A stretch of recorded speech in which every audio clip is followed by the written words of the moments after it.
We want to thank Eli Edgar for sponsoring this event and taking care of all the delicious food, from sushi meshune. Meshune? Meshuga? Sushi meshuga? I asked him 3 times. He didn't know how to say meshuga. He only know positive words. Yeah. It's an epidemic. Everybody's doing positive things now. Yeah. It's called negative attention. It's working sometimes.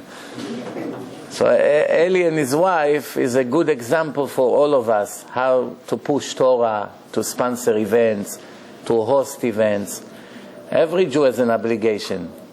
Most Jews forget that they have to host events and bring their friends to hear Torah lectures.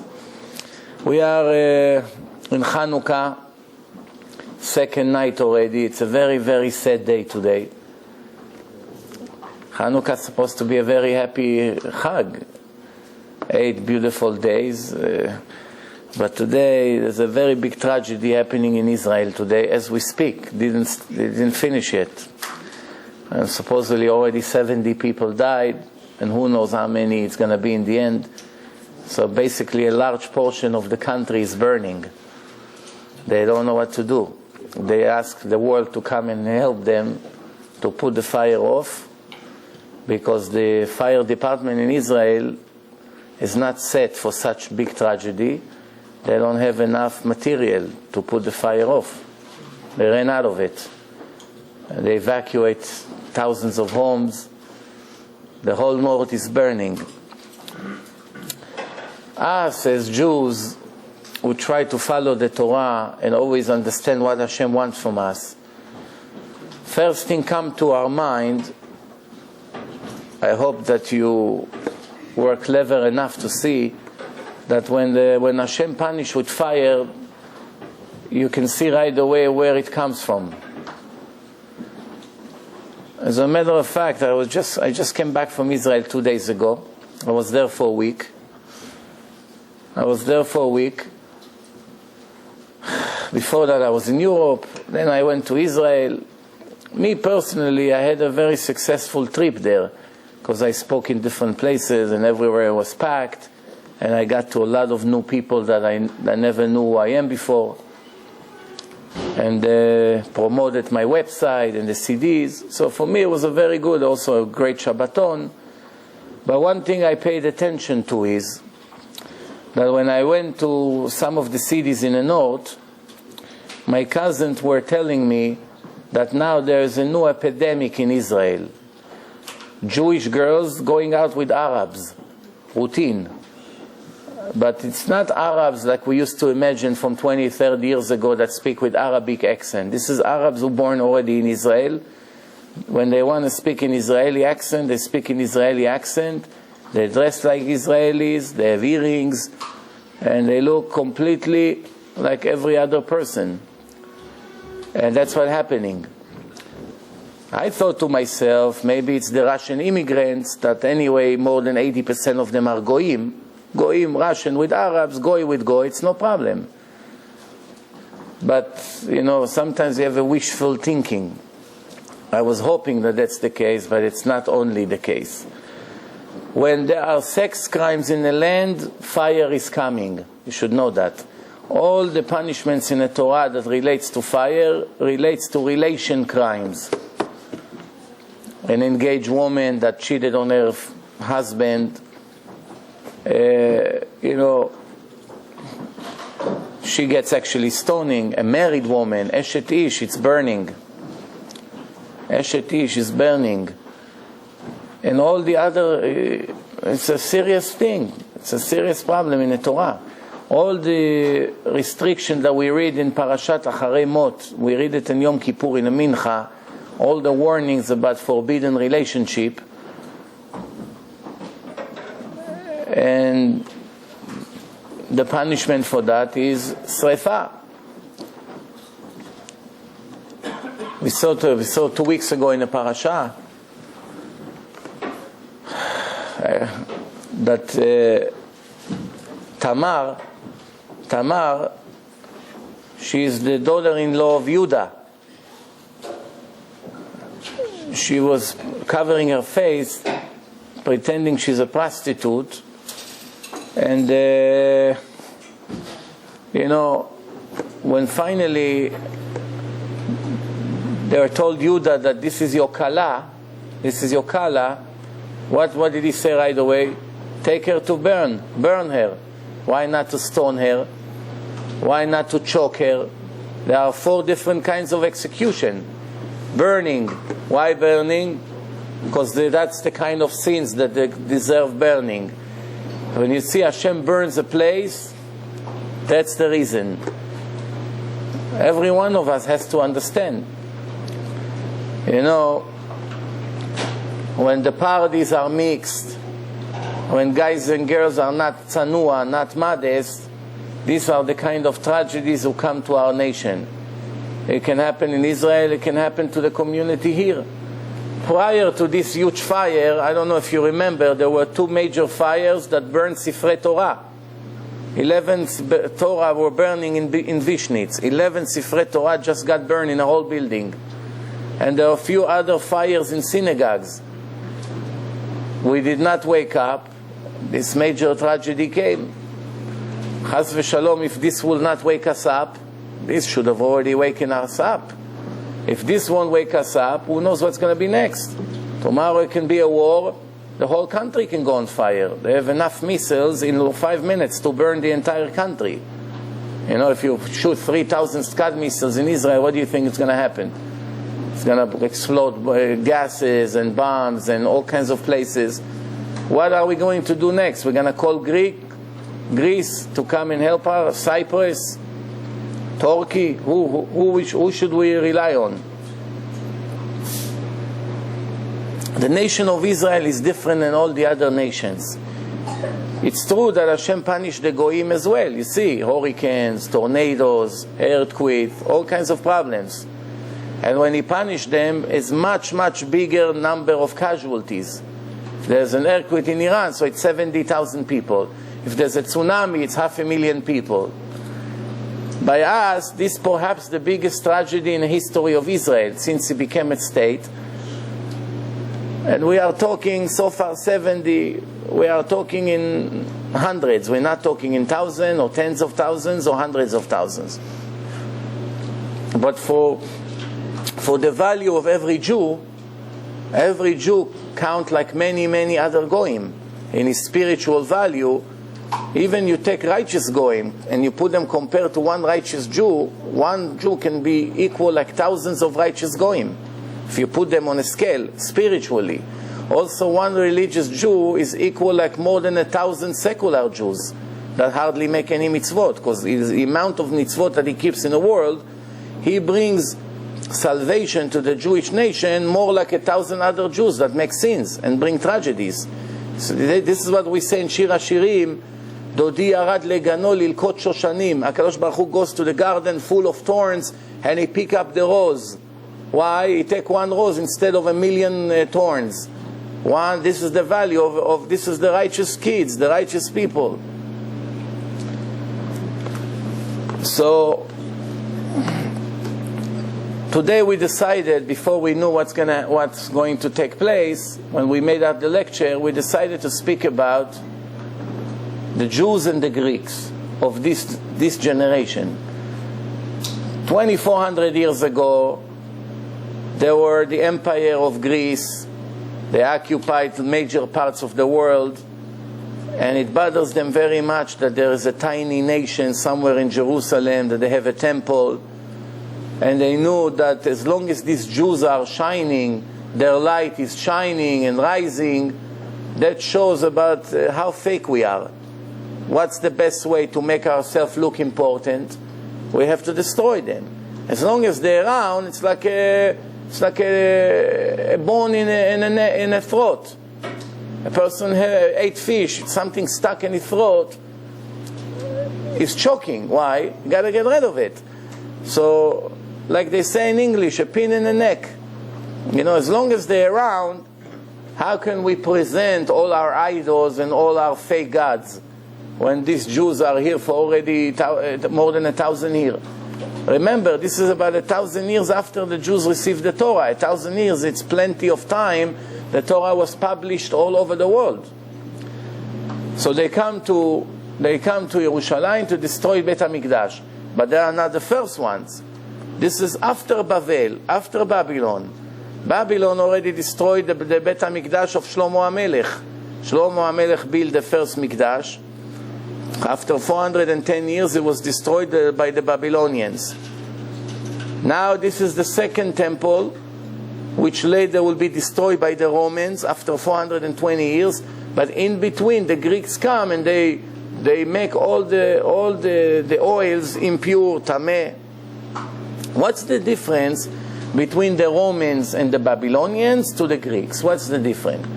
The Babylonians and the Romans, when they came, they wanted to destroy everything. The Greeks didn't come to kill the Jews. It's not like Haman. Haman made a decree, like Hitler. Same story. We got to get rid of all Jews on earth. Boys, girls, old, young, babies, doesn't matter. Everyone who relates to Judaism, we have to exterminate them. The Greeks didn't come like this. They said, we want you to be like us. We welcome you. We will help you to get a good job. We'll give you a green card, a Greek card. That's what they said. If you learn exactly how it used to be, mamash like a political issue. So they said, just come be like us. All you have to say is one sentence, that you have no share in the God of Israel. No part in the God of Israel. We never touch you. You have protection from us. We will help you in anything you need. We are very wealthy. We can help many, anyone who needs help, we can help you. We'll give you Social Security. We'll give you benefits. We'll give you health insurance. Whatever you want, you get from us. All you have to do is to write on the horn of your ox, I don't have a part in the God of Israel anymore. That's called mityavnim. Mityavnim. What is it like today? I'm giving you an example. Let's say you are a Sephardic, natural Sephardic. Even if you are a Talmid Chacham and you have good kids, it will be very, very difficult to get your kids into yeshiva in Bnei Brak. Why? As soon as they hear your last name, they start to make excuses. That's the situation. The truth must be said. So I know one guy, he was trying to do everything he can to sound and look Ashkenazi, but there was only one problem. His last name was Lankri. They know right away, Lankri is Moroccan. Moroccan are not welcome here. So every yeshiva he was trying to put his kids, they don't accept them. They tell him, we have no application. We don't have application. Out of desperation, he went and changed his name to Kellerman. And he called the same yeshivot, and he told them, I want to put my kids in your yeshiva. What's your last name? Kellerman. Okay, come tomorrow morning with your wife and fill up the papers. Same people who told them there's no room, 2 days later, he changed a little bit his voice. Kellerman, okay, you are welcome. He looks Ashkenazi. Many Moroccans look light with blue eyes, so he didn't have that problem. Anyway, he learns by Litvish Yeshiva, is a Baal Tshuva, so he's okay. He went there, Mr. Kellerman, sign here, sign here. This is in Israel there's no tuition like here. And he got in. When the problem raised, a year later he had a baby boy, and he invited some of the rabbis. In the middle of the brit, his grandmother started to go, kulululululu. She didn't know that she's supposed to be Kellerman. She's still angry. And everybody found out. You're laughing and I'm crying that we got to this situation. That's called lehishtaknez, meshuknaz. When I was coming here on a plane, one lawyer was sitting next to me, believe it or not, also a Talmid Chacham. Before I knew he's a lawyer, I was following what he writes. And I saw right away, he knows Torah, this guy. He has books, he takes from his bag, another book, put it back, take another book, writes, make comments. which I was impressed by him. And later we started to talk. So he's a lawyer. He takes his kids, there's Chanukah in Israel, 8 days off. You know, so he takes his kids to Orlando, to Disney, to see a little bit, you know, some of the nonsense over there. So he asked me questions about his connection. Now, you know, he's in New York, he has 3 hours, will he make it, you know. And then how we started to talk, and I told him that I live here, and where I live. He said, oh, so your kids are already meshuknazim, he says. That's why you cannot come back to Israel. They're already Americanized. So this is a term. Same thing, we have this term today. There was a term in those days, mityaven, a Jew that became a Greek. How you become a Greek? First thing you do, you join the gym. Cannot be a Greek without joining the gym. Why? Rule number 1 by the Greeks is they're worshipping their bodies. It has to be muscular, you have to be an athlete, you have to be strong, you have to put oil on your skin and on your hair and make it beautiful curl and put some flowers here. Yeah, because their body is their God. So if you're going to look like a Jew with a little belly that you sit and learn Gemara for 20 years, you know, after 20 years you have a belly. You know, you're not working out. You're not welcome by them. Right away they put you in a special program to lose weight, to become muscular. Then you join their circus. The word sport comes from Sparta. It's a city in Greece, Sparta. They invented sport. When your life is empty, you're always busy inventing new things to entertain yourself. Why? Because out of emptiness, you have nothing in your life. You don't have spirituality. They have all their foolish God, the God of love, the God of the water, the God of the fire. It's all nonsense. It's human invented all this nonsense. What these gods can do. Enaim lahem velo yiru. We read today in Hallel, no? You went to Shachrit today? What are we saying? David HaMelech hot in Hallel. Enaim lahem velo yiru. Oznaim lahem velo yishmau. Af lahem velo yerichun. They look exactly like us. They have eyes, they have ears, they have mouths. They cannot see, they cannot hear, they cannot speak. Nothing. Remember the story that I once said about this pasuk. One Jew had a tough time making a living. After trying to go to all the babot, he didn't know that all these babot are all fake. So he was going from one baba to the other, and parnasa are not coming. Sometimes when Hashem see that people go to special babot, all these famous babot, and depending on them and hoping they will bring me my salvation in my parnasa, Hashem make the parnasa worse. You cannot stand foolish people. You should know that. You want Hashem to help you, you have to develop your brain. It's not my words, it's the words of the Rambam. The Rambam holds that the free choice that we have, none of the animals have free choice. We are the only one who have free choice. The free choice is not the purpose. It's the tool that God gave us to reach our purpose.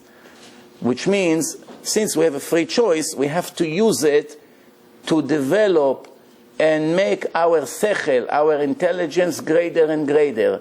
If we stay foolish, if we stay ignorant, we fail in our life. That's why many times Chazal say, someone who doesn't have da'at, en lo klum, he has nothing in his life. He can have buildings, he can have successful businesses, he can be handsome, he can have a beautiful wife, he can have a lot of nice houses. In reality, he's a complete zero. Because the purpose of life is to develop your intelligence. The smarter you become, I'm not talking about math and knowing the history of the Greek or the Egyptians. There's no benefits by knowing this nonsense. When I say intelligence, I mean to develop your understanding about life. What's the Torah? What's the purpose? What's the afterlife? What does it mean a whole way? That this world is a whole way for life of eternity. What does it mean life of eternity? How do you get to the highest level possible? This is the opportunity you have here. Many of us are very foolish. We behave foolish.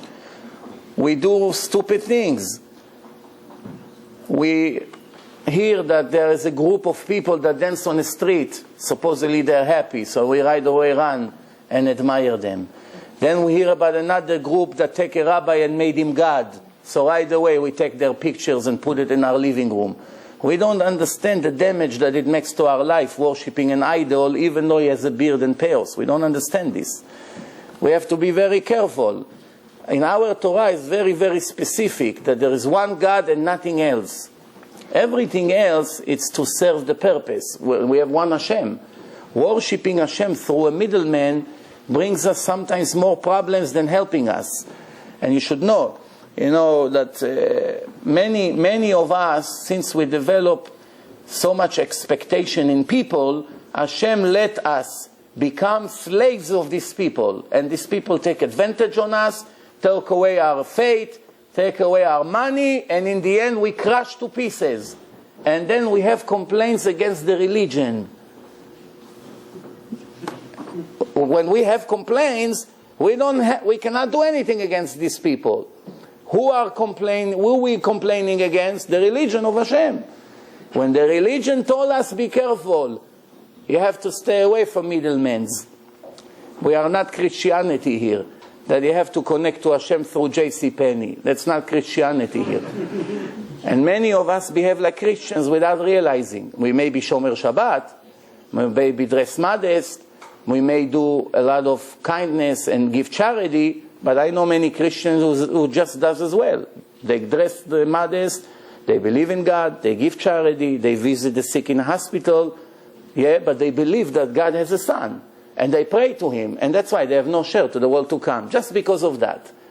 What makes us think that we're better than them? Judaism means there's one God. That's rule number one. It's the first commandment. And nobody else, as righteous as it may be, is a second God. People are people, and God is God. And it's about time we have to understand it. It's not a problem that we go to rabbis that we know that they're holy, they learn a lot of Torah, and they can give us good advice. That's what Hashem told us, to get an advice, to ask questions, to learn. But to worship him, already it's a red line. Red line. And many people don't understand what does it mean to ask a specific figure to pray for you or to give you a blessing than to make him your second God. The Ramban, he wrote a very, very famous book. It's called Sha'ar HaGmul. It's all Kabbalah. It's all about the afterlife. And the Ramban writes that there are figures that they are in charge of communities, that when they die, they go to hell and they'll never come out of there for eternity. Even that they taught their public, their community, to keep Torah and mitzvot. And still they have no share to the world to come. How can it be? The words of the Ramban is not a rabbi in our generation. If you take all the rabbis in the world combined, you cannot reach the level of the Ramban 750 years ago. It's a legendary Kabbalist, all the Torah by heart from right to left, from left to right. All the Kabbalah, all the Midrashim, all the Halachot, everything like a computer. Besides his holiness in his life. And this is what he writes. And now how can it be? He explained his words. Why? Because the people, when they kept the mitzvot, they aimed to satisfy that leader and not Hashem. Why you keep Shabbos? If my Rabbi will know I'm not Shomer Shabbos, I'll never have a shidduch. If you know I'm not Shomer Shabbos, no customers will come to my store. They'll put a sign on the street that I'm Mechalel Shabbat. No more business. Or, how can I look at my Rabbi's face? He raised me, taught me Torah. He's going to find out I'm Mechalel Shabbat. What about Hashem? What about Hashem? Where is Hashem in a picture? Yeah, Hashem, of course Hashem. But it's him. When his Rabbi is around, he faints from excitement. When Hashem is around, he makes sins without thinking twice. In front of Hashem, everywhere he goes. But if he finds out that his Rebbe is coming for a visit, for 3 days he's going to clean the house for him. And Hashem comes for a visit, nothing. You understand how a person can make a critical mistake and become an Oved Avodah Zarah without realizing? Putting all the efforts in religion, and in the end he comes to Hashem, and Hashem say, you violated the first commandment in my Torah, in the 10 Commandments. What is it? You should not have any other God. I'm not talking about the stupid people that their God is some kind of a basketball player, that they put his pictures everywhere and kiss it, and if they see him on the street, they'll pay $10,000 to touch his hand. This is not normal people. We're not talking about this. Or some kind of musician that knows how to play guitar. We're not talking about them. These people have no understanding what they breathe for. I'm talking only now to people who understand the purpose of life. We have Torah. This is a ticket for eternity. What does it mean to follow Hashem? So I started to tell you a story about that Jew that went to all these babot, and he saw that Parnasa did not come. So he decided to go to the church. So what do I have to lose? Maybe over there the priests will do something for me. They say that the church has a lot of money, you know. Over here, every Baba I went to, he say, put some money in a bag or in a jar and I'll pray for you. Over there, maybe he'll give me something. So he went to the church. It was in the middle of the day. The church was closed. The door is open, but there's nobody there. He went inside. He saw a big statue of Yossi over there. So he went inside. You see, no one is there.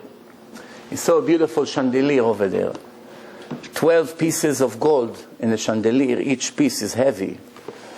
He said, wow, all I need to do is to get my hand on these 12 pieces of gold and I'm set for life.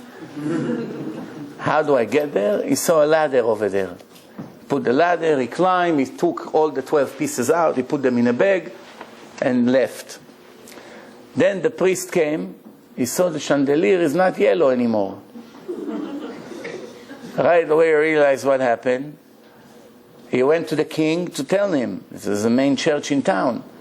So they sit together. They say, of course it's the Jews. What Christian will do such a thing, stealing from the house of God? You know. So he says, you know what?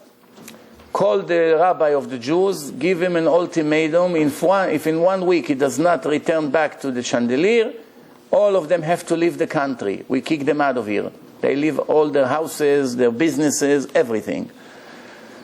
The poor rabbi come back to his community and say, gentlemen, whoever did it, please, you must return it, because it's all of us gonna have to leave our places here. Where are we gonna go now? So one guy got up and said, Rabbi, it's me. I took it. He said, just like that? You took it? He said, yeah, what's the problem? You worry? Don't worry. Let me speak to the king and the priest. I promise you I'll take care of business. I said, okay, my son, God be with you. He went there. He comes to them. He said, I'm the one who took it. So right away the priest tell the king, don't believe him. These Jews, one of them sacrificed himself to save all the others. You really believe that it's him? Look at him. He would come like this, smiling. I took it. So he said to him, hey, you don't believe me? Here is my address. Go to my home. You see 11 pieces under my mattress. So the priest said, hey, 12. Don't lie. It's 12. He said, no, one I already sold. I got food for my family, for Pesach, for Shavuot. One I already used. So the king say, and you're not afraid to come like this? Because you know, if it's true what you say, all your community will have to leave everything they own and leave the country. So he said to him, I don't understand why you're upset. I came to the church, I was looking for you, you were not here. And then I started to say to God, God help me, I need to feed my children. And then I saw Yossi over there standing on the stage. He told me, come up to me, my son. Come up to me. What do you need? So I say to him, you know, no business, no food, the rabbis didn't help. Maybe you can help. He said, of course, my son. We all brothers, no. Here you go. Get from the chandelier. There are 12 pieces for you. It's enough for you for 12 years to live. So I told him, I'm very sorry. I cannot reach. It's too high. He said, what do you worry? I'm an angel, no? He went like this from the stage. He got me the pieces. He gave it to me. He blessed me. And he sent me home. What did I do wrong? The king looked at the priest looked at the king. The entire Christian community are watching. So the king said to the priest, let me speak to you in my room over there. I went to the back. He said, you know what this Jew is pulling here, no? If we say, what is this nonsense? He cannot move, Then he's going to say, what kind of God is this? He cannot move. And we have a problem here now. We have to pretend that we believe the story. Forget about the money. We'll worry. We'll take care of that money. But the prestige here, So you have to go back and tell him, no problem. We're very happy that our God took care of you. And that was the end of it. That's what David HaMelech wrote. Einayim lahem velo yiru, aznayim. They stand over there like a statue. They come. They put all kinds of things in front of the statue. We are not foolish like this. But sometimes we do things that are even worse than this. This is what David HaMelech wrote in Tehillim. Al tiftechu b'nedivim. Don't put your trust in generous people. Yeah, they're generous. They like to help. If you think that they are the one who sponsor you, you are wrong. It all comes from Hashem. When Hashem wants you to have money, you'll find the money. When Hashem doesn't want you to find the money, nothing will help you. Chanukah is a very strange holiday in our time. Why it's a strange holiday? Because the people who are supposed to celebrate it a lot, not celebrating it so much. And the people who are supposed to cry on that day, they make big party out of it. Everything is the opposite. What do I mean? The religious people, Chanukah is a very, very significant holiday. This is a miracle that Hashem saved a group of righteous people from millions of people, from the biggest empire in the world. They could not defeat few hundred Jews who loved Hashem and fought and gave their life for the truth. And such miracle happened, and the Greeks left them alone and they surrendered to them. It's nothing like this ever happened in history.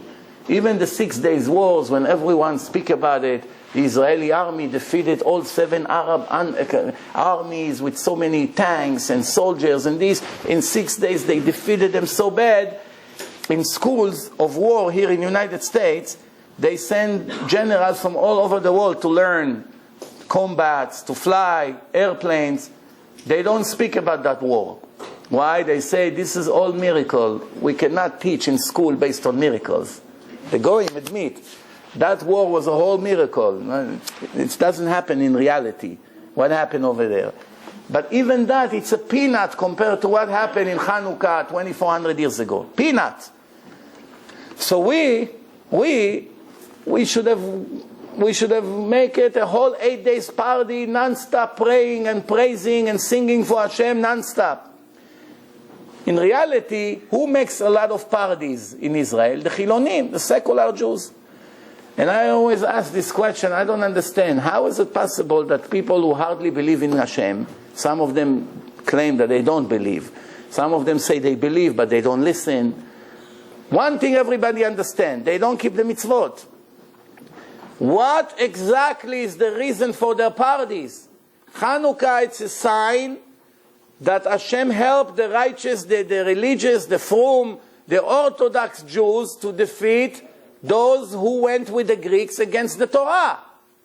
So now, those are against the Torah celebrating Chanukah. They should cry in Chanukah. Should be 8 days of mournings for them. Why? Our ideology went bankrupt. Chanukah, it's a sign that everything that we are saying today, you should work, why are you sitting in yeshiva and learning, why do you trust God, you think God's going to save you, and all this nonsense that we hear from them every day, every hour, went bankrupt. In reality, they make a party. They light candles, they make a bracha, they put a napkin on the head, they make a bracha. Yeah, everywhere you go. Yes. Even the most anti-religious people in the Knesset, they light menorah. Hard to believe. I don't understand how a person that hates the Torah can say Baruch Atah Hashem Elokeinu Melech HaOlam. Think about it. It's like someone who hates Islam.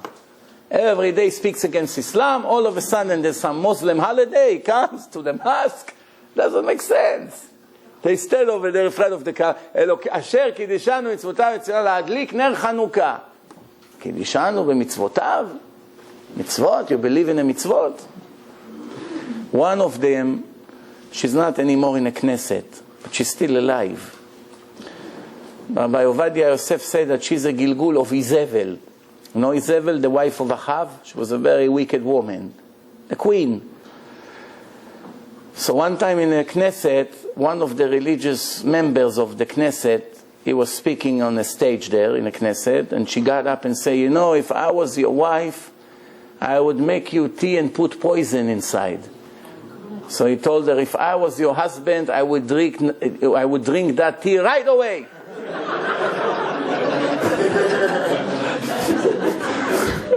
Better to die than to be your husband.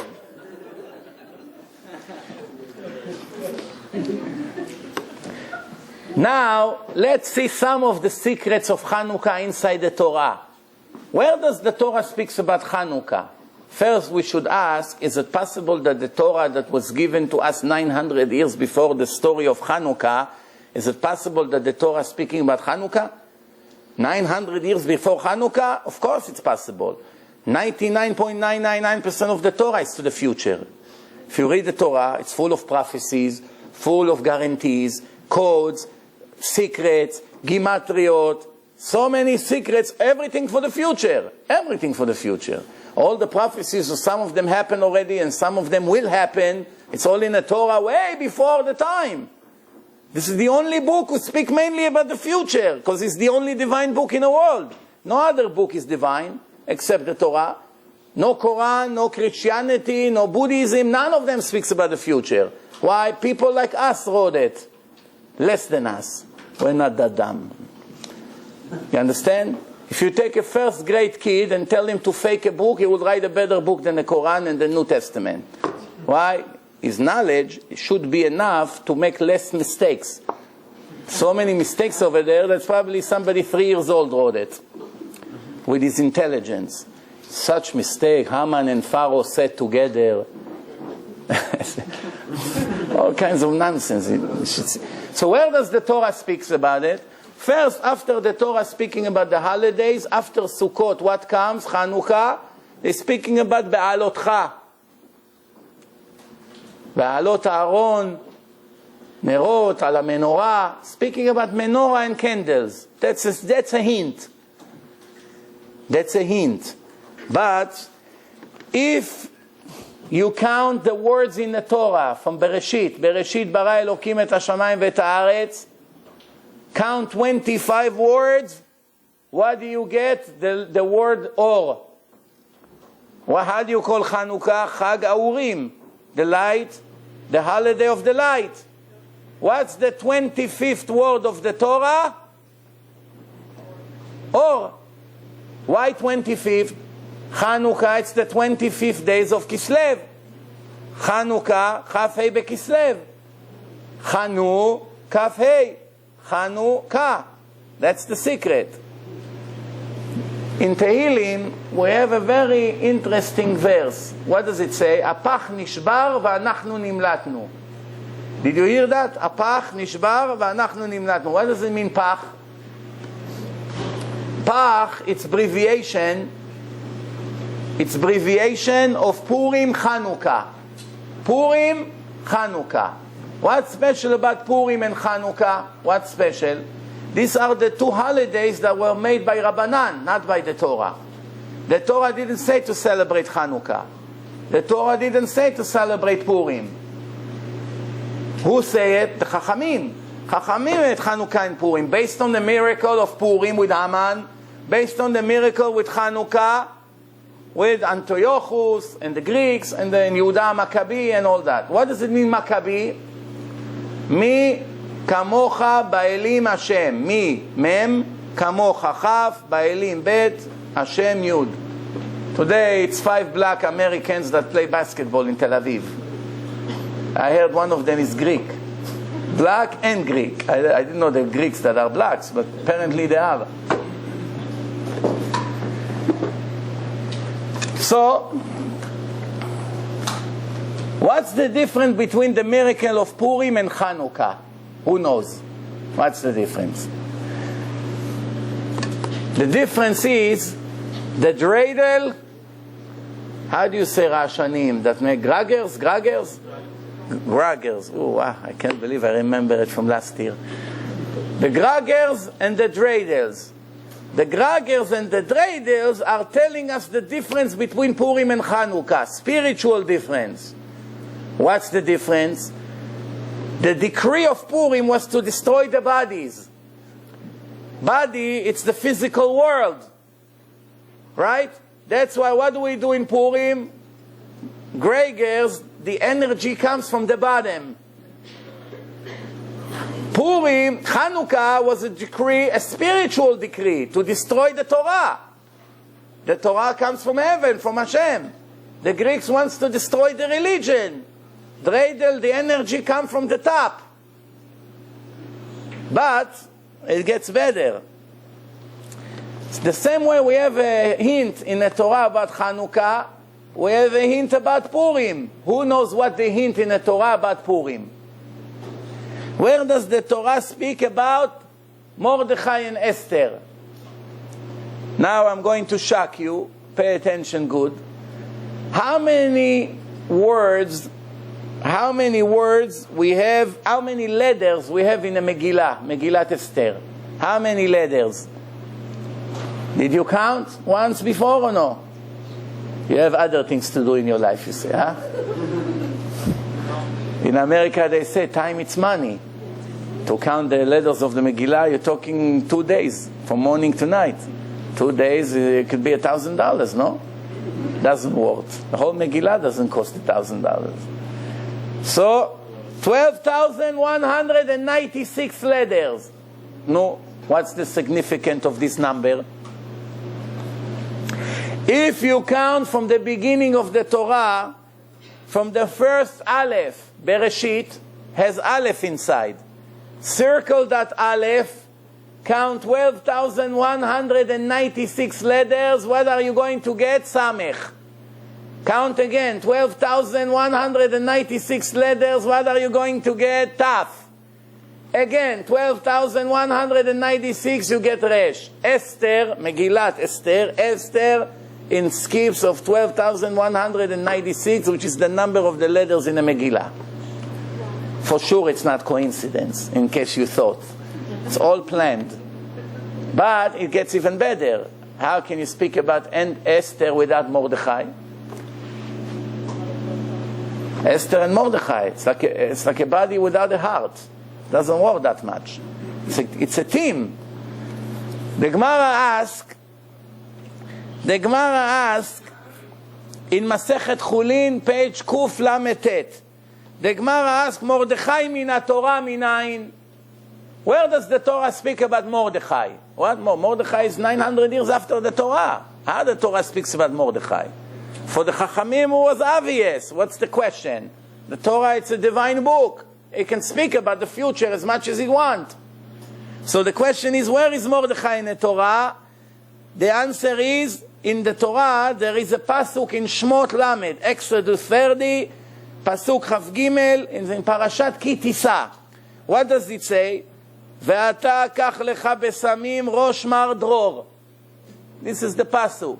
Mar dror, Mar Dachya, the Gemara say, Mordechai. His name is Mordechai after this pasuk. Why? It's talking about good perfumes. The smell of heaven. Mordechai was important. Was the leader of the nation of Israel. As much as Mordechai was important, the Megillah says in the end, Mordechai ratzui lerov echav. Ma ze rov? To the majority of his brothers. Why not everyone? Because the Chachamim in Sanhedrin, they were holding one thing against him. What is it? That you leave the yeshiva too much. Since you're a political leader, and you're going to Achashverosh, you're going in, you're going out, you're going to take care of problems, you have to leave the yeshiva too much, we're not happy. Why? A Chacham belongs in the yeshiva and sit and learn Torah. Even though he's busy saving the whole nation, the fact that he's learning a little bit less Torah than the rest, Ratzui lerov echav, not to all echav. Some of them were not satisfied. So where does the Torah speaks about Mordechai? If you count from the mem of Mardachia, the Gemara say Mardachia is Mordechai. Mardachia. Mor dror. From the mem of Mor, you circle the mem, you count 12,196 letters, you get Resh. You count 12,196 letters, you get Daled. 12,196 Dalet, 12,196 Yud, Mordechai. Esther and Mordechai in equal skip of 12,196. Any other skip is just as beautiful, no? If it would be a skip of 1,000, it would be a skip of 500, equal skip. A skip of 50. Either skip, you see, it's a plan. It's not coincidence. But Hashem wanted the skip to be the same amount of letters like in Megillat Esther. Double connection. Not only it's equal skip, it's also speaking about Megillat Esther. One woman, she came to a seminar many years ago, and this chidush that I just told you, Rabbi Dr. Greenwald, Yaakov Greenwald, which lived many years in Brooklyn, and he was connected to the biggest Chachamim, among them the Stipler, the father of Rav Chaim Kanievsky, and also Rav Weissmandel in Europe. Rav Weissmandel is the one who, thanks to him, we found the discoveries of the codes. Today we have codes in the Torah with a computer. But he saw codes before there were computers in the world, 50, 60, 70 years ago. He already saw codes in the Torah. He had the photographic vision on the Torah. Everything he sees, remembers, he's able to count. Some kind of gift. So he said that chidush I just told you to Rav Yaakov Greenwald. And one time there was a woman, an intelligent woman from the university. She came to a seminar. The entire seminar she argued with the speakers. And in the end they asked her to come to Monsey to see what the Shabbos is. Since she's so intelligent, they decided to put her by a doctor, which is a big psychologist also. They put her by Dr. Greenwald, and he told her that thing that I just told you. And then she said, if that's true, I'm going to go and count. If it's true, I surrender. There's no other way. The Torah has to be divine, if it's true. The whole Shabbat, from Friday night, she didn't go to sleep. She was counting letter by letter, and she told him, I count Esther. The next day she counted Mordechai. She said, that's today. She's a Rebbetzin. She has kids in yeshivot. She became a very, very religious woman. The beauty of the Torah, if you know how to present it to the ignorance, right away it attracts their eyes. It doesn't mean they're going to change. Here comes the choice. Some of them choose to see the truth, put it on a shelf, and go back to steal. One ganav, one thief, comes to the shul to pray to Hashem. So he comes to Aron HaKodesh. You know how all the seculars, when they come to shul, what's the first thing they do? They come to the parochet. They think it's the Kotel HaMa'aravi. They go like this. I had a guy like this in my shul. First thing he comes on Shabbat to the shul, I see right away he comes and stands 10 minutes like this. So when he finished, I told him, did you hear the screaming? He said, screaming? Very quiet here. I said, you didn't hear, huh? I said, say what? He said, the Torah is screaming. Screaming what? He says, don't kiss me, listen to me. I'm not interested in your kisses. If you kiss me, it's only after you listen to me. That's what a wife should say to her husband. Honey, you want to kiss me? First you have to listen to me. You don't listen to me, I'm not interested in your kisses and your flowers and your perfumes and your pearls. First listen to me. Depends who's the wife also. Some wife, if you listen to them, I don't want to tell you where you're going to be. It all depends.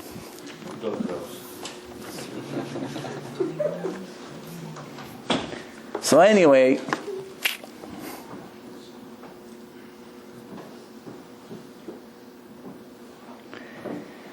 what other things we find about Chanukah in the Torah and the Gemara? Let's see some of the interesting things here.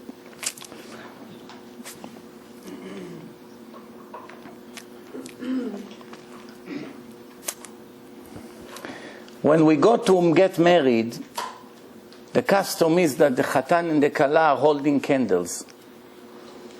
Why? What's the connection between candles and getting married? You see how they come to the chuppah, they hold candles like this, they come. What's the... Huh? The or is always good. Or it's for sure good. Well, what's the connection between or to a wedding? The secret is, we know that a man has 248 organs. And a woman has 252 organs. How much together? Man and a woman together. How many? 500. Gematria ner. Numeric value ner. Candle. So what's this? So, when a man and a woman unites together,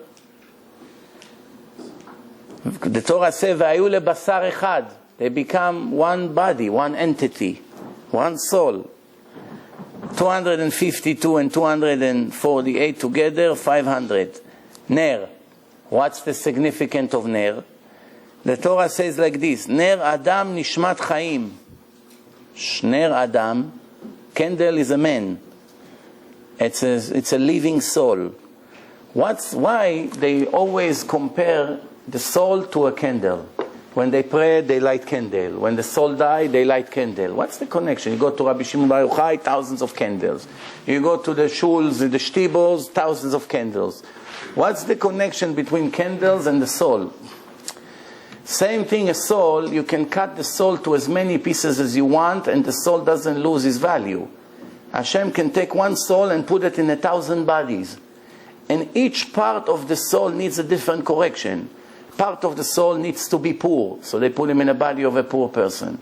A part of the soul needs to be rich, he puts it in a body of a rich person. A part of the soul has to be a man. Part of it has to be a woman. Part of it has to be here, parts of it have to suffer, parts of it has to learn Torah. Hashem split, it's called nitzotzot, sparks, the soul to as many bodies as he needs according to the correction that person has to do. Same thing light. If you take fire from the candle to another 1,000 candles, you still have the same amount of fire. It never decreased the amount of fire. You take another one, and take another one, you still always have the same thing. Anything else that you take out, like you have 1 kilo, you took half a kilo, now you have half a kilo. You took another half, you have a quarter. You took another half, you have an 8, until you have nothing. But over here, fire, you can take as much as you want. It stays always complete.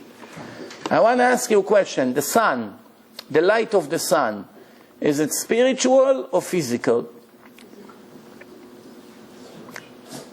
What is it? Spiritual. Rain, it's physical or spiritual? Rain? Rain is physical. We use it for spiritual things. But water, it's physical. Sand is physical. Wood is physical. Our body is physical. What's the light?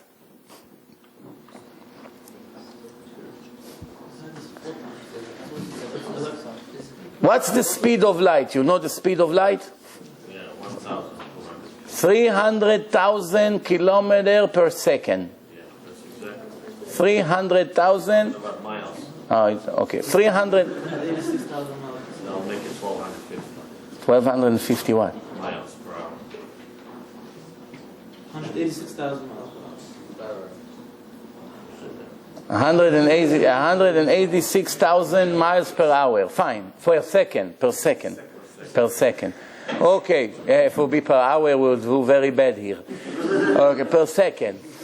You know what it means? You turn your flashlight. You want, let's say, you want to see what's on the wall. You turn the flashlight. You wait now. What happened? We're waiting for the light to reach the wall. Life will be very difficult, you know. So, anyway, why am I telling you about the light? It's a holiday of the light. The sun, it's tricky. The speed of light is 300,000 kilometers a second. Now, what happened to the light of the sun when it comes and hit the wall? What happened to it? Boom, it hit the wall, collide, like an accident. The wall and the light, boom. What happened? Some of the light gets stopped. some of it penetrates through the wall and go to the other side. But the interesting thing is, the darker the wall would be, the more it would be able to stop the light. Darkness fights against the light. The darker it is, gray, stop more than white. Black, stop more than gray. It's interesting. But always some of it will penetrate. That's why we say, we have a saying in Hebrew, Me'at min ha'or megaresh harbe min ha'choshech. If you sit in this big, huge synagogue here, and you light one match, this entire huge hall, it's all darkness. One light in the middle, one match, already makes light in the entire room. You can see already people moving, certain things you can see with that. What's this little light compared to so much darkness? Nothing. But it's already making a major improvement. When the light hit the wall and penetrates, it continues to travel on the other side. The biggest miracle that the scientists never found an explanation for it, they don't know what to answer, is that, let's say the light came 300,000 kilometers a second. When it hit the wall, it stopped, it reduced to 100,000 kilometers a second. It reduced the speed. But once it was able to go from the other side, it accelerates by itself back to 300,000. And they don't understand how can it be. Because everything that you throw a ball, the more time passes, the energy of throwing the ball is becoming less and less until the ball will stop. Why? There's no more energy to push it. Everything that is moving, there's an energy who moves it. An airplane, there's a lot of gasoline, it burns, it makes pressure, and that's what pushes the airplanes. Once there's no more energy, the plane falls into the ocean. It cannot continue to travel. The light, not only that it travels by itself, nobody understands where the energy of the speed of light comes from, and when it finally stops, it accelerates by itself to what? To exactly 300,000 kilometers a second. A miracle. How can it be? Hashem. Because light is half physical, half spiritual. That's what it is. It has some of the things like physics, some of the things like 100% spirituality. You mix it together, that's the light. The original light that Hashem created in the world was 100% spiritual, without the sun. It was a regular light. It's called TorahAnyTime. And Hashem took away that light and reserved it for the righteous Jews to the future to come. This light is like Röntgen, like X-rays. You can see from walls. It's amazing, this special light of the TorahAnyTime. We have no understanding what it is, but it's such a great thing that Hashem kept it as a reward for the righteous people for the future to come. So imagine what it's going to be. That was 100% spiritual. Let's move on.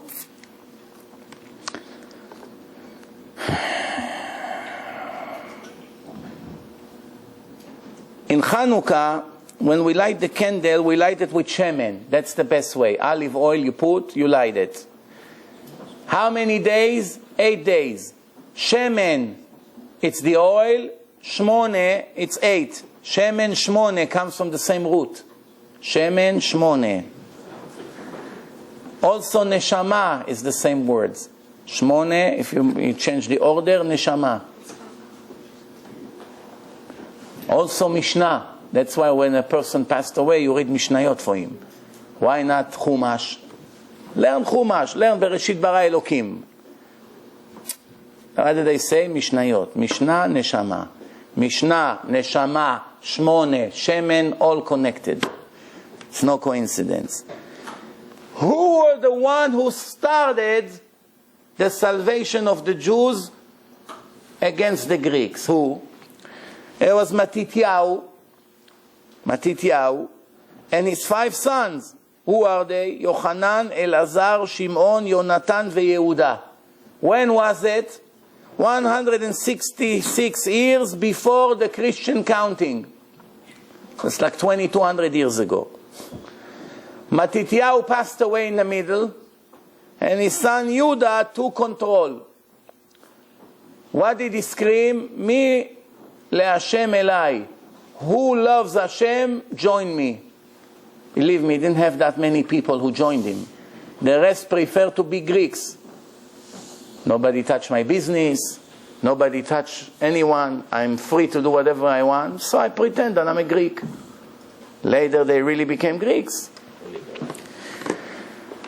There was a person called Holofernes, Imach Shimo, that what did he do? He made a decree that every virgin woman that comes to get married must go through his house first. That she cannot marry to her husband. He has to first be with her, and then this is worse than to kill. For Jews, those who understand the Torah and the value of modesty, it's worse than to get killed. Better to get killed and not feel this shame and horrible feeling than something like this. So what happened? How did we get saved from this wicked person? Yudit, the daughter of Yochanan Kohen Gadol, and the sister of Matityahu. So means she's the sister of Matityahu. Her husband was Kohen Gadol 80 years until he became wicked in the end.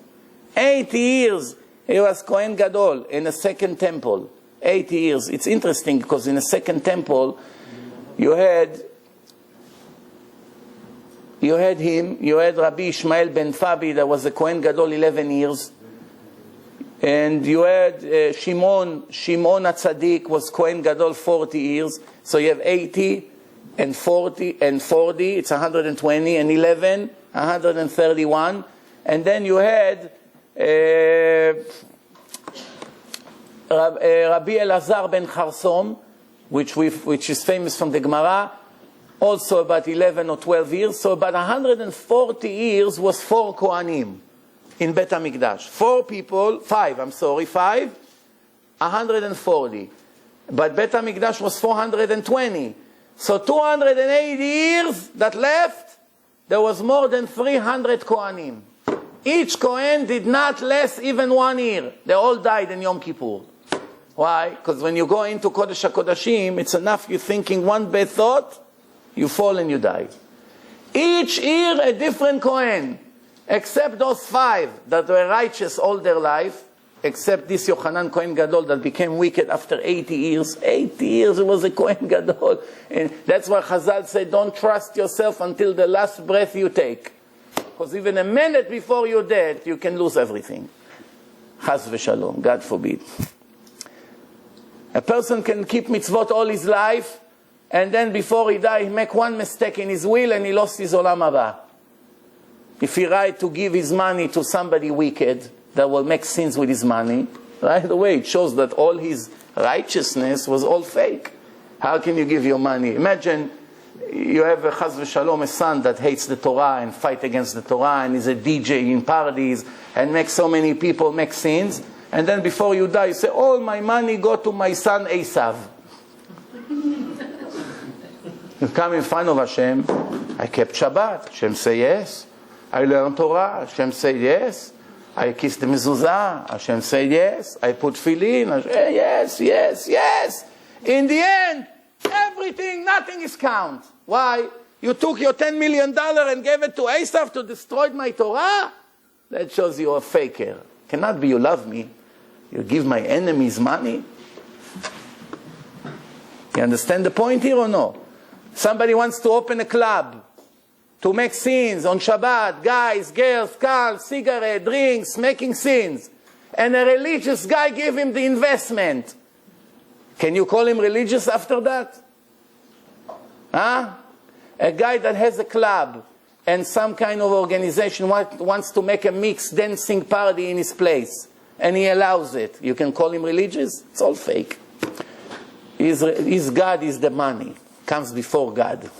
Right? They gave him $3,000-$4,000. Right away, open up his club, serve them. The guys and girls making sin, and he's smiling with his bow tie.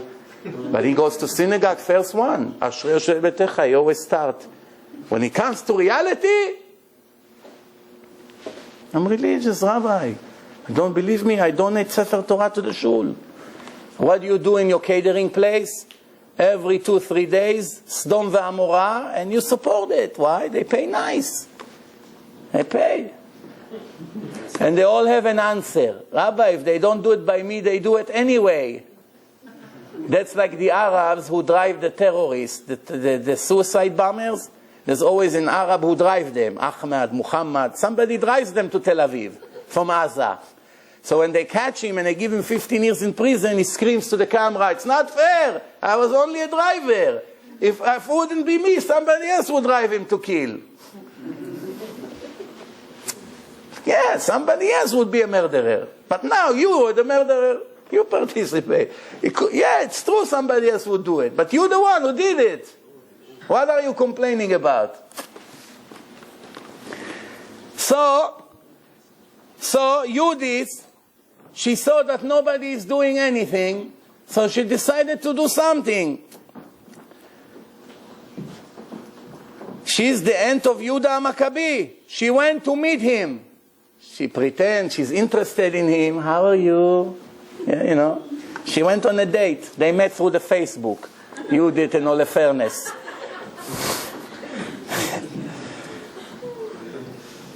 After a few exchanging emails, back and forth, with the camera, they saw each other, everything is fine, they checked the references. She went on a date with him. She gave him milk. Milk, what's milk? Because the milk, it's not like today's skim milk, it's all water. Skim milk. Even milk that you drink, it's all water. The real milk, it's very, very thick. One drink, 1 cup of thick milk, 2 minutes later, you're dizzy already. That's why they... Yeah, I'm serious. The milk today, it's all mixed, all kinds of things. The milk that she gave him made him numb. Once he fell, she took an axe and chopped his head off. And she brought his head like this. She put it inside the bag. She came out. When they saw that their king, his head is like this, they lost their energy, all the Greek soldiers, and they started to run away.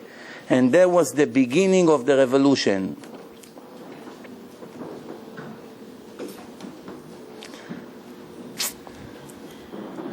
One of the things they did, they put a statue inside Bet HaMikdash. Zeus, all kinds of names, depending what language you're speaking. How you say Zeus in Bukharian?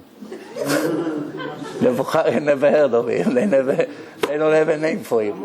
Huh? The Bukharians always name good things. Things like this, they take it out of the language.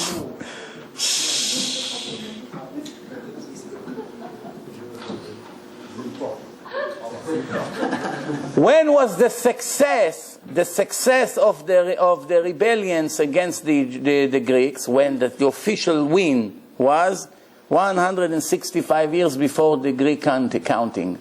Remember, when officially Chanukah started, a year later, after they saw that we won, we got rid of the Greeks.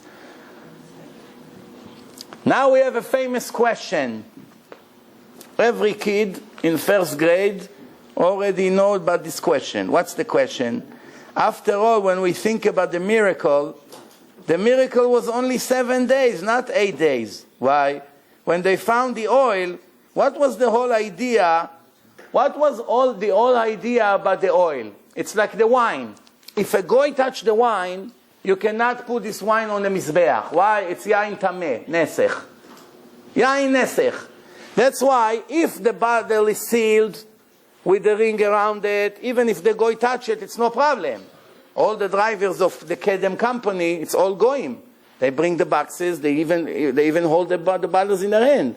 But it's sealed. No tuma goes in. Once you open it up, a goy or a mechal Shabbos move it, that's it, it's tameh already, you cannot touch it. So, same thing with oil. Oil that you need to light the menorah in Bet HaMikdash has to be sealed. If the goy opened it, that's it, you cannot use it. They went and opened all the oils, except that little bucket with oil, which was supposed to be enough for 1 day, and it lasts for 8 days. The question is, for 1 day, there was no miracle, because there was enough oil. The miracle is for 7 days. Why Chanukah it's 8 days? It should be 7 days. That's the question. You understand? What's the answer? The miracle that they found it. No, so the miracle that they found it. But why you celebrate 8 days for that? For the fact that they found it, you celebrate 7 days. Is it for all what they want? Because it doesn't lose its...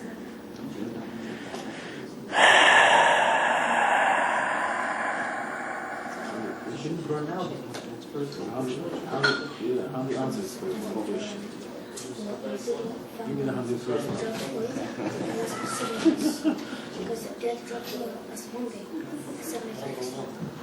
There are many answers to this question. One of the answers is that they put a little bit in each one of the menorah, a little bit, and that little bit wasn't supposed to last. But each little bit was blessed to stay for the whole full day. So the miracle really was on every day. Because even from the first day, they didn't put enough for a full day. They only put a little bit. And that amount was blessed. One answer, like somebody here say, for the actual finding it, that day was also a miracle. For the actual finding, so that's the first day. And all the other days is the extra 7 days. Also, you should know one thing. That from the halacha, it's enough to light one candle. That's it. A person doesn't have enough oil. Person is in jail. He doesn't have enough candles. He doesn't need 7, 8, He really needs only one. That's it, one. Doesn't have enough for shamash. He doesn't even need shamash. One candle, להדליק נר של חנוכה, על הניסים, first day שהחיינו, that's it. But it's mehudar every day to add another one. Like Bet Shammai say you start 8, 7, 6, 5. Bet Hillel say no, 1, 2, 3, 4. And this is the mitzvah. And the Sfaradim, they make one menorah, one Chanukah. The Ashkenazim, according to how many members in a house. Some people light on both sides of the house. If they have a window to this street and a window to the other street, they put on both sides. But originally you need one Chanukah, one menorah. It has to be next to the window? It has to be next to the window. That's the whole thing that the people would see for the miracle. Why? How do you say Greece in Hebrew? Yavan. How do you write Yavan? First is a small line. You take a pencil, you make a little, almost a dot. Then it becomes Vav. It goes down a little more. Then it becomes Nun. It goes down a little more. You want to be a Greek? That's the beginning of your end. Every day you sink a little more. Every day until there's no... That's it. It's too late already. By the time you wake up, maybe too late. Shh. After the first ring, all the other people should have known to make sure that the phone will not ring. That's a part of being clever. If you see your friend next to you, his phone starts in the middle of the lecture to ring, what are you supposed to do? Oh, Baruch Hashem, it didn't happen to me. You have to check your phone. Cannot be that it happens 5 times within an hour and nobody understands. What's the whole point of being religious if you don't use your head? I'm sorry for saying this. This is minimum of intelligence. Even Yasser Arafat knew it. Yasser Arafat sat next to Abdul El-Aziz and his phone would go off, Arafat would put his phone off. He would understand. I don't want in the United Nations my phone goes on. Shiur Torah is more important than what they have over there in the politics. You don't want your phone to ring. Of course. Don't mind my friend. He's a little slow. Now, who is Yavan in the Torah? Who is Yavan? Yavan is the 4th son of Yefet. We have Shem, Ham, and Yefet. So Yavan is the grandson of Noach. Yavan, Greeks. Grandson of Noach. How do you call him? Shh. How many sons Yavan has in the Torah? 4 sons. Yavan, yeah. One, his name was Elisha. Not Elishayov, don't worry. Elisha. Elisha today is Cyprus. Where Cyprus is, that's Elisha. Tarshish, that's his 2nd son. Who is Tarshish? the south of Turkey. Those area, that's where Tarshish sat. Then he had another son, his name was Kitit, also a part of Cyprus. Kitim. And Dodanim. Fourth one, Dodanim. It's in the Torah, read in the Torah in Parashat Noach. Where is it? Rhodes. It's an island, Rhodes. The Israel used to like to go there on vacation, Hashem Yerachem. That's before they found out about Las Vegas. Rhode Island? Not Rhode Island, Rhodes. It's next to Greek. It's in Hashem Yerachem. Sodom and Gomorrah.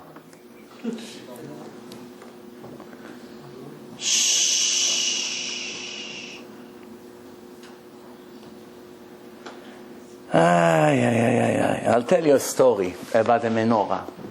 Maybe you heard that before. It's worth it. What's the story? In the war, after the Nazis lost the war, the Russians and the Americans liberate the camps. They came, they brought food, and there were, hundreds of Jews that left, and they're all very skinny.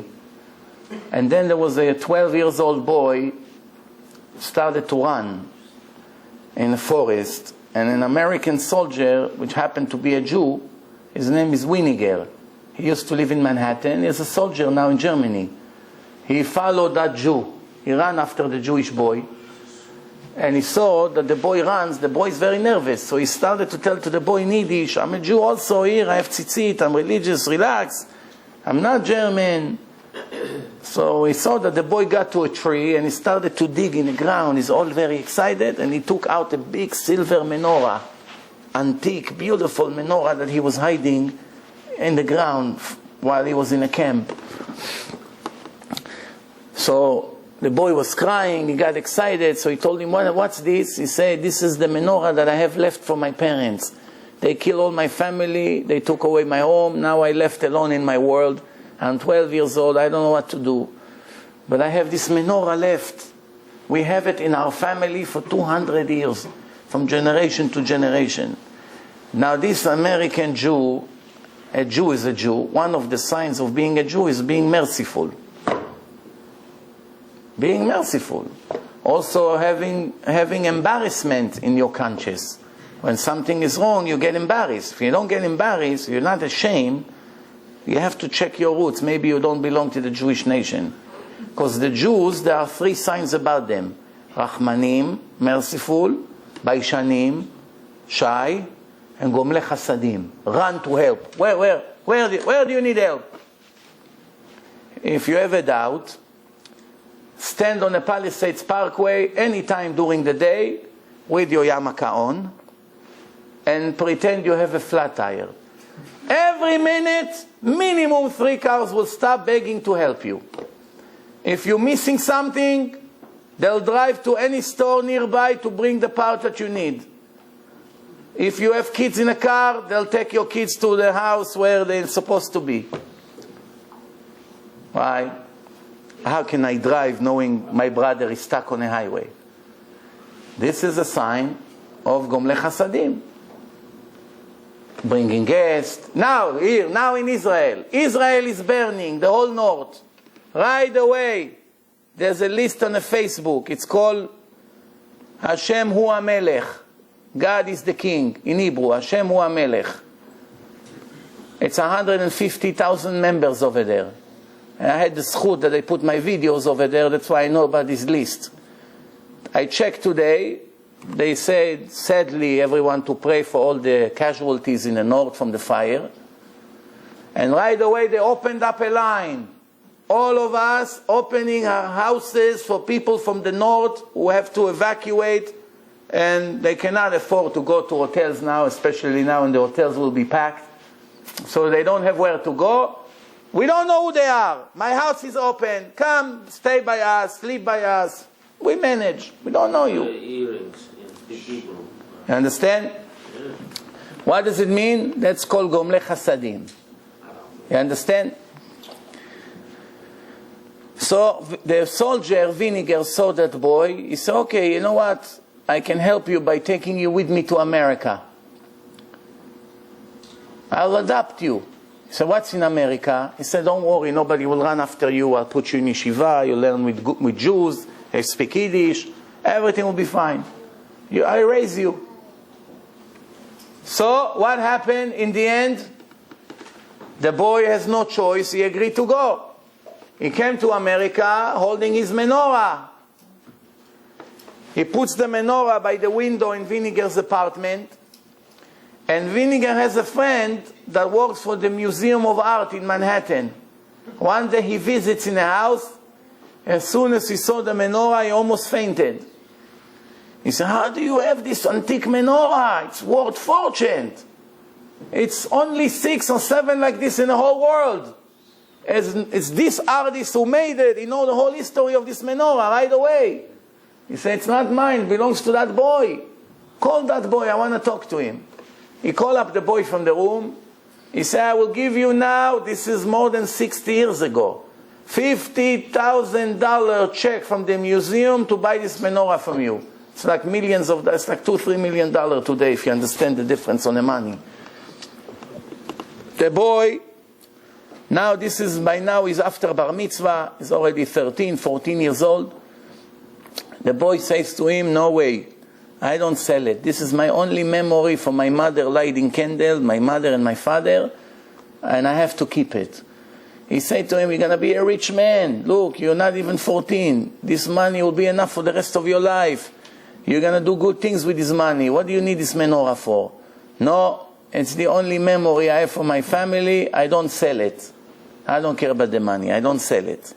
So, 2 months later, Chanukah started.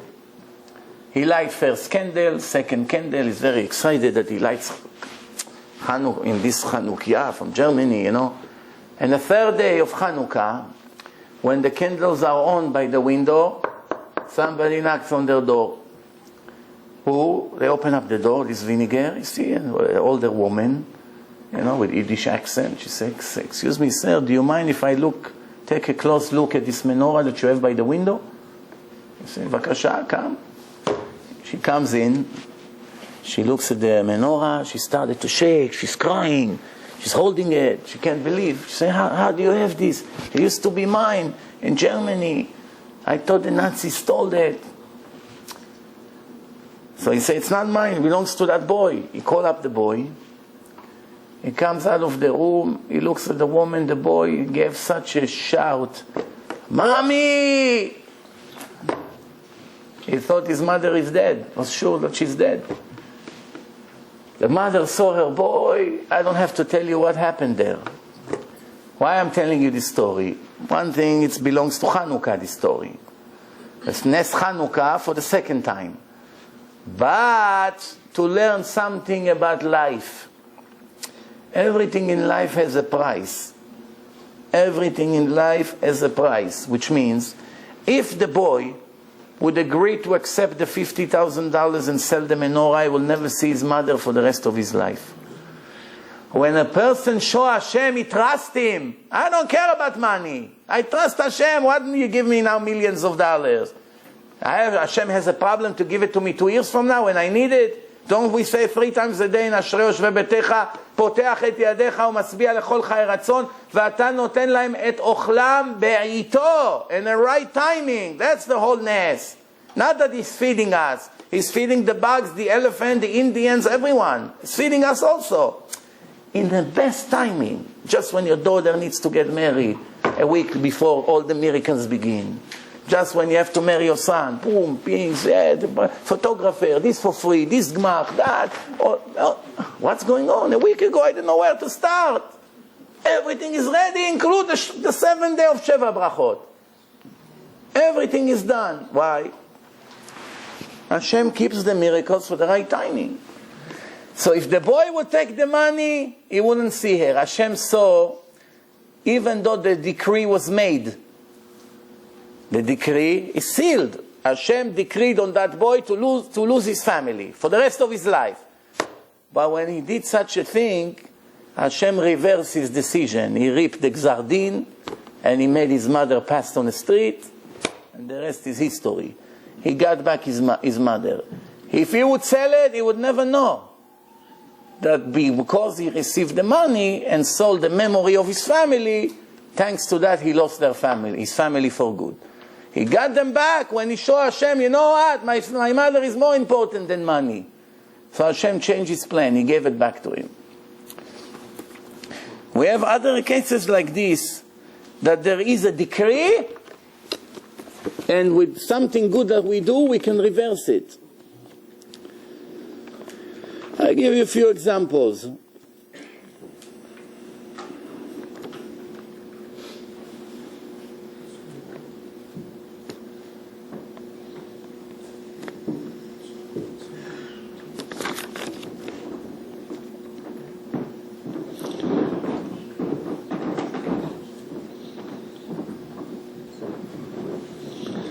The Seder Adorot, the book Seder Adorot, is giving a story about Rabbi Meir. You know Rabbi Meir Baal Hanes, Eloha de Rabbi Meir Aneni, one of the important Tanaim.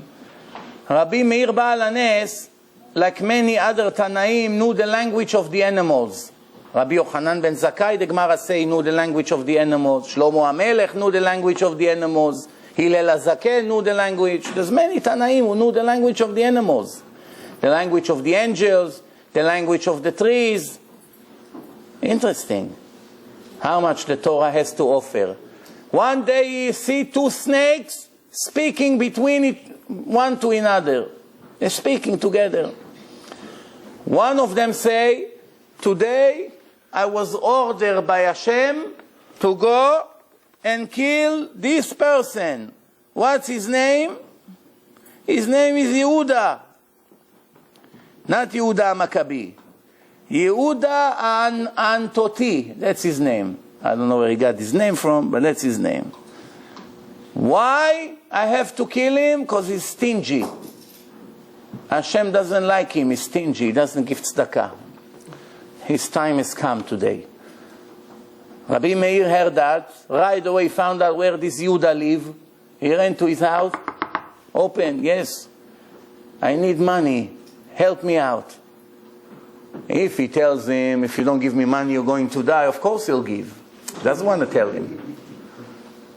He wants to make him give. Give me, please.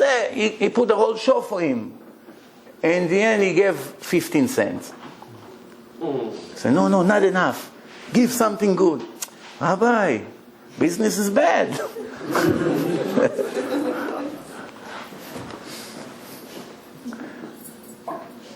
In the end, he got something out of him. Then the snake came. He comes out, he sees the snake arrive to the house.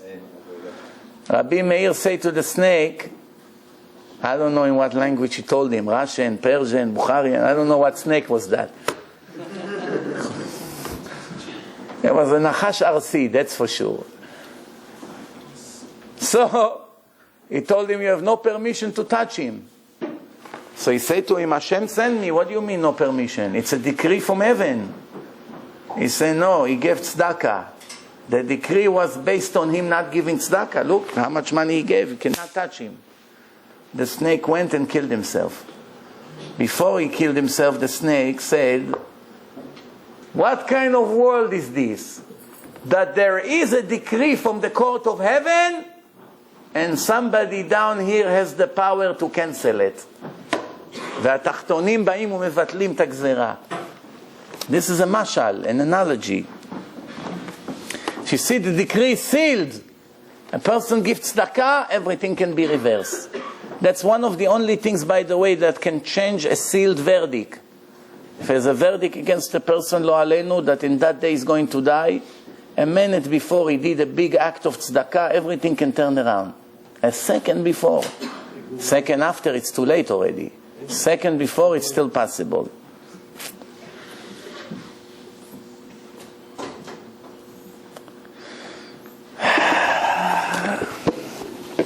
Now I want to tell you one last thing and we're finished. And then if you have questions, fine.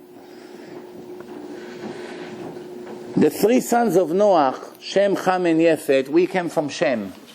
That's why someone who hates the Jews, his name is anti-Semite, anti-Shemi, because we are from Shem. The Torah said that the 3 sons of Noah spread all over the world. It's very interesting. The Jews and the Arabs came out of Shem. How is the writing of the Jews and the Arabs from right to left?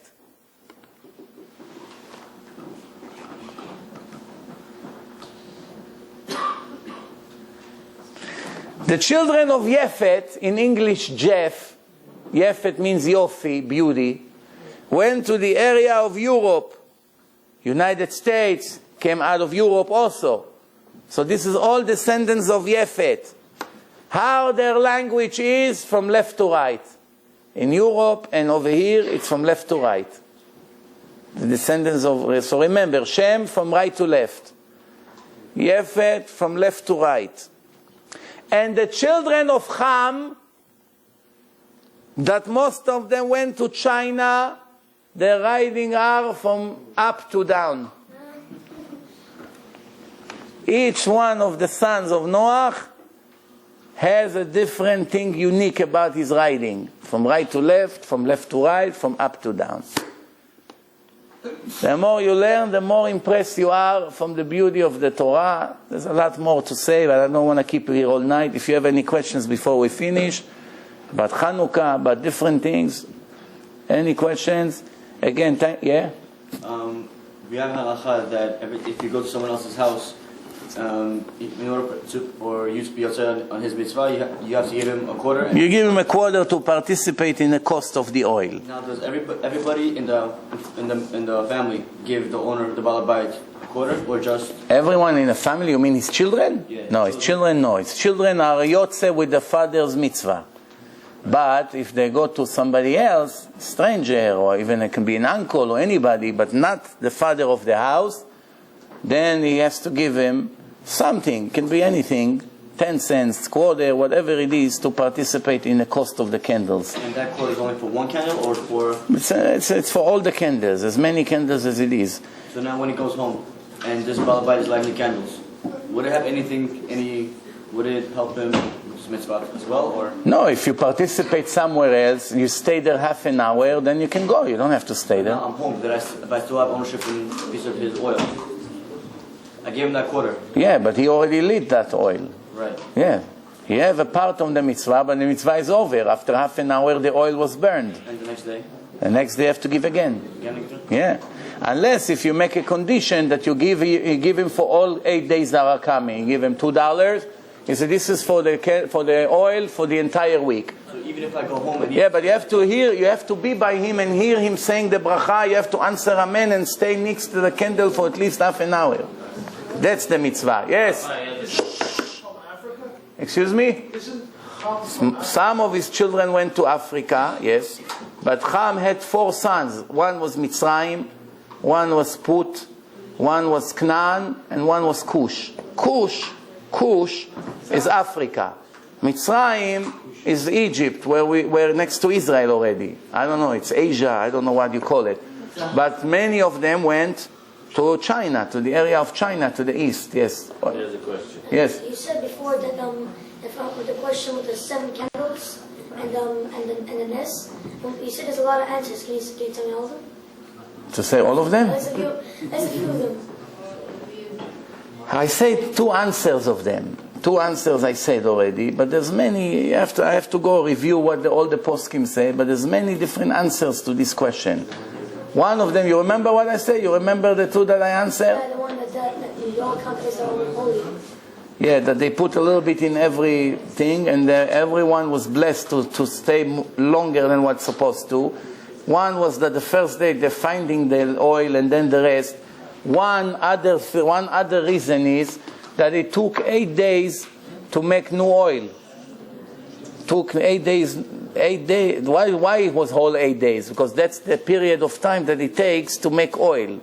You know, there's all kinds of answers. We have to refresh my memory. Yeah.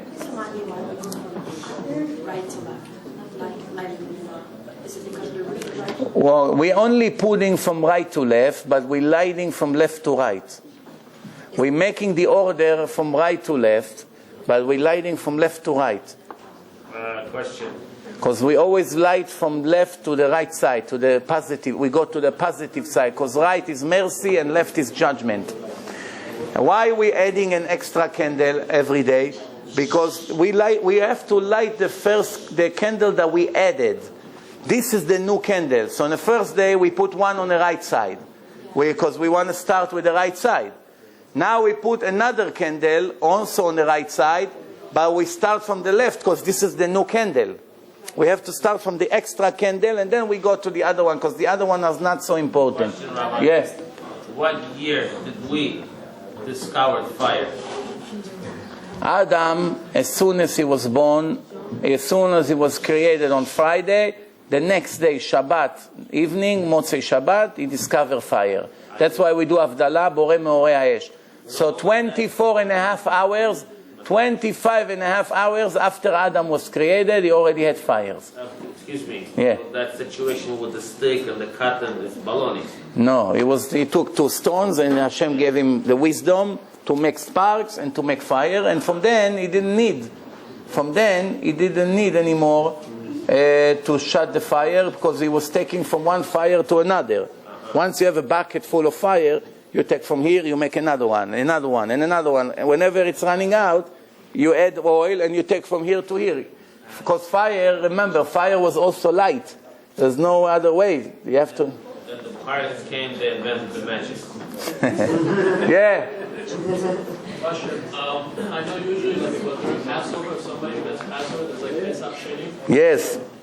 So some poskim say that if you miss Shabbat, right? You miss what? If you miss Rosh Hashanah, is today considered like Rosh Hashanah Sheni? There's no Rosh Hashanah Sheni. You miss Rosh Hashanah, you miss your whole year. Hashem Yirachem. I cannot hear, there's noise. Tshuva you can do every given moment of your life. But it's more productive if you do it from Rosh Chodesh Elul to Yom Kippur, these 40 days. And it's better in the 10 days between Rosh Hashanah and Yom Kippur. What about the seal? Like, is it like... Sealed is end of Yom Kippur. Neilah, Tfilat Neilah, it's the last hour of Yom Kippur, that's when it's sealed. And then on Hoshana Rabbah, the execution takes place. But doesn't mean it cannot be before or after. You understand? It can still be before or after. Rabbi, you said Jews should not contribute to places like clubs and stuff like ivory. How about a wedding, mixed wedding? Not allowed to step there. Somebody invites you. Not allowed to step inside a mixed wedding. It's a very big tragedy for Hashem. When 2 Jews get married in a very not modest way, that guys and girls get together and dance not modestly and touch each other and eat without bracha, and a person who loves Hashem goes to participate with them, he loses a lot in his life. There's a very heavy price to pay for it. Your relatives invite you, and usually make money. Relatives are important, but Hashem is much more important. Remember this. Much more important than your father, than your mother, than your grandfather, than your kids, than anybody in the world, than the chief rabbi of the world. Hashem is above everything. And Hashem, Elokim soneh zima, mix parties, bring tragedies to our children. There's more accidents, there's more cancer. Every minute there's a new Jew who gets cancer in the world. Every minute. And that's because of the way the women dress. And that's because of the sins that guys and girls mix together. That's because of all the dirty phone calls. That's because of the Facebook connections and all the drugs and the alcohol and all the problems around. That brings all these tragedies to us. Mr. Rabbi made this law or the God made No, it? the Torah. It's in the Torah. Elokim soneh zima v'ra'a becha ervat davar v'shav me'acharecha. Every place there's no holiness, Hashem runs away from this place. Mixed wedding, HaKadosh Baruch Hu doesn't visit there. All the blessing is gone. Don't be surprised why 70-something% of these mixed weddings ended up with divorce within 4 years. Why? Because there's a curse there. You see, Hashem said to get married. You have to get married because I said. And I say to get married this way. And you want to do it your way, you rebel against me. All the people who dance, who pays the price for all of them? The Khatan, the Kala, the parents that pay for the wedding, and the DJ. The DJ is the worst. DJs have a special place in Gehenom for them ready, for being Mahtiye Arabim. DJs who make mixed parties, not kosher DJ. I know a DJ, I'll tell you a story. You know, I'm glad you asked me this question. One time I met a DJ that was the hottest DJ in New York State. He was in 6th Avenue. There used to be a big club. That was 15 years ago. What's his name? 3,000. I don't want to say his name to the camera. I need to ask him permission. But he was the hottest DJ in New York. He used to get paid 15 years ago, $2,000 an evening. It's like $5,000 today an evening. They used to fly him in private airplanes to Puerto Rico, to Miami, to make a party, and they fly him that night back to New York. I don't want to tell you his lifestyle. He was a young guy, maybe 18, 19, 20 years old, not more than that. And he was raised in America. I think he was born in Israel, but since he's a kid, he was raised in America. And what happened is, when I started to show him the sin that he makes, when all these Jews come on Shabbat to the club and make sins because of him, with the drugs, what happened in the club, with his music, he realized. So then he said to me, but if I quit this job, what can I do in my life? I don't know anything. I hardly know how to write. I never went to school. I don't have education. What do you want me to do? To drive a taxi for $400 a week when I make $2,000 a night? I told him money, it's Hashem's decision. You have to know that Hashem, if Hashem sees that you're serious and you listen to him and you stop being Mahtiye Arabim, for sure, if he wants to give you money, he has no problem giving you money. He doesn't need you to be a wicked DJ to give you money. You understand? The murderer that goes and kills for $20,000 a night, every night he kills somebody else, he thinks, oh, if I wouldn't be a killer, I wouldn't be so rich. He's a fool. Because if Hashem wanted him to be rich, he would be rich sleeping in bed all year. If Hashem doesn't want him to be rich, he would never be rich. Nothing will help him. He's thinking, because I'm a thief, I make that money. Because I'm a murderer, I make that money. Because I'm a DJ, I make the money. Beloni. They can make as much as money, and tomorrow his boy has cancer, and he has to spend $600,000 to surgeons to fly them in to Israel, to Russia, to bring all kinds of equipment. Why? Because who knows, you have to get the best doctors. Money comes and goes. It's nonsense. So I told him, trust Hashem. It will be difficult in the beginning, but you'll see. Why don't you be a DJ for Jewish parties, I told him, for weddings, bar mitzvah. So I told me, I don't know one Jewish song. I'm just becoming religious now. You're making me religious. You're telling me to be a DJ. I don't know one song. I told him in the beginning, when he started to be a DJ here, he also didn't know any song, no? 2, 6, 7 months, you learn the songs, you be a DJ in a party. I got him out of there. I brought him to yeshiva in Monsey. I knew the Torah is the only thing that can change a person. He's sitting in yeshiva, the Rosh Yeshiva comes to me and say, are you normal? What are you bringing me this guy? Why do I need him in my yeshiva? He sits there, do nothing. He doesn't know how to read. He doesn't read Hebrew. He doesn't belong there. We're paying him for food. We're paying him for bed. I told him, the Stiplers say that in this generation, the yeshivot is not only to make people rabbis. It's to protect them from the cancer on the streets. It's enough that he sits inside the yeshiva. That's already a very big mitzvah. You're saving him for who knows how many. Especially when I told him what kind of DJ he is. By the way, I never heard a beep from him anymore. So okay, let him stay here instead of making thousands of Jews make sins.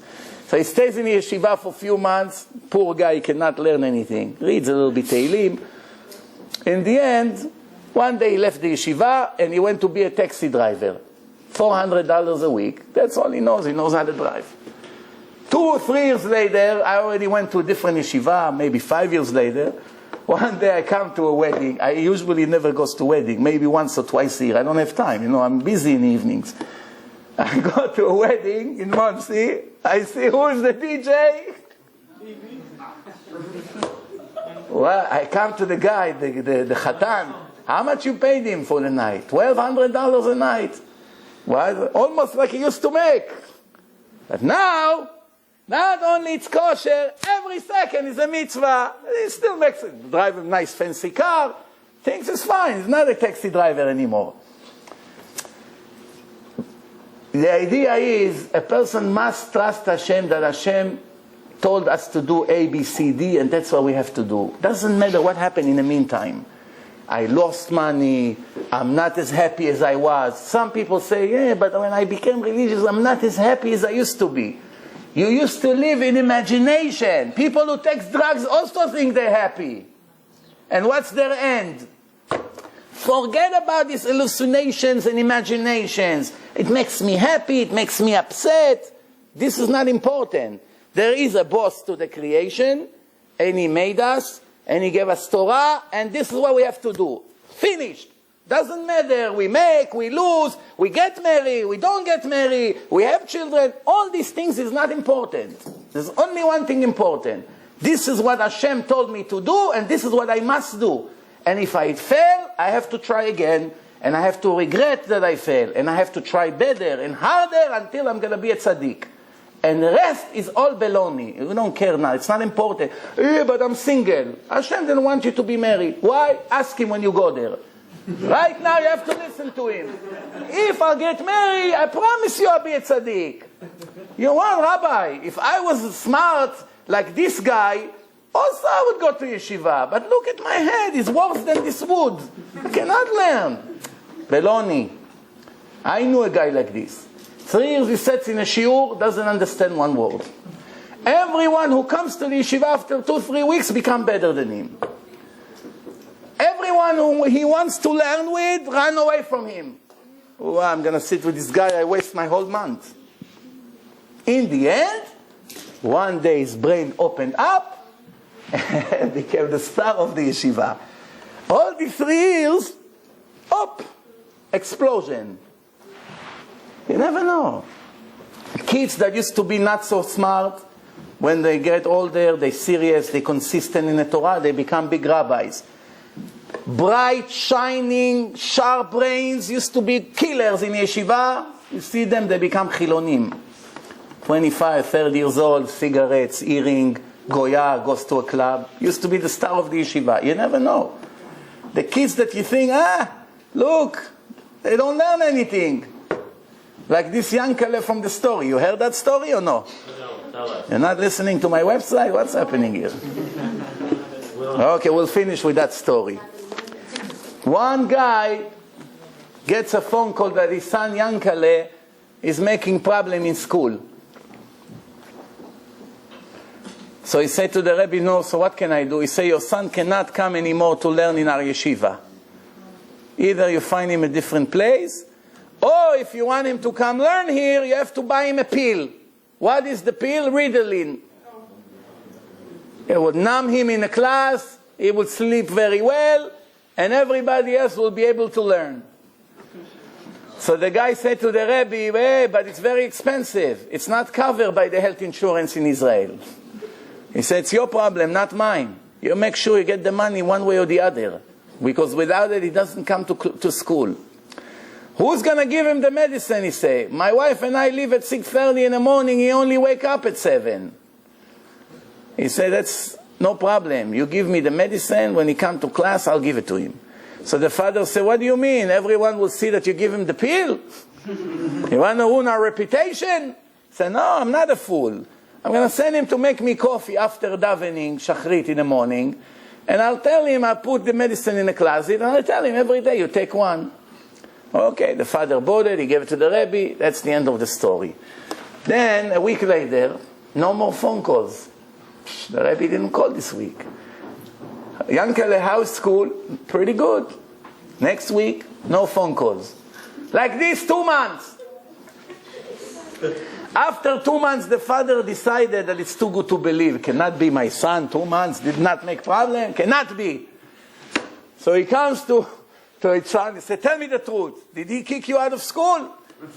He said, no, I'm going to school every day. Show me your homework. Show me your test. He says, school is good? He said, great. You're learning good? Yes, look. The class is learning good? Perfect. Is the Rabbi nice to you? He's a very nice man. He never gave you a punishment in the last 2 months. Nothing. The Rabbi is in a good mood. Perfect mood. So, you know what? I don't buy it. This kid learned how to lie pretty good. Let's call the Rabbi, we confirm. Call up the Rabbi. Tell me, how is Yankele? He say, he's mamash an angel.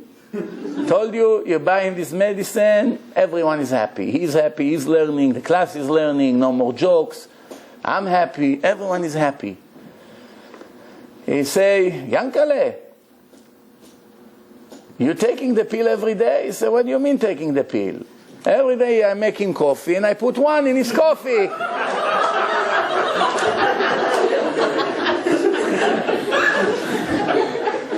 Now the father went crazy. He wants the Rabbi to pay for the medicine. Next time when we see each other, I'll tell you who has to pay, the Rabbi or the father of the boy. Because each one of them say, the father say, you made me buy it for no reason. And the Rabbi say, I never told you to buy it for me. So now they're arguing in court. The next time we will see what was the verdict. Thank you very much. Chanukah Sameach.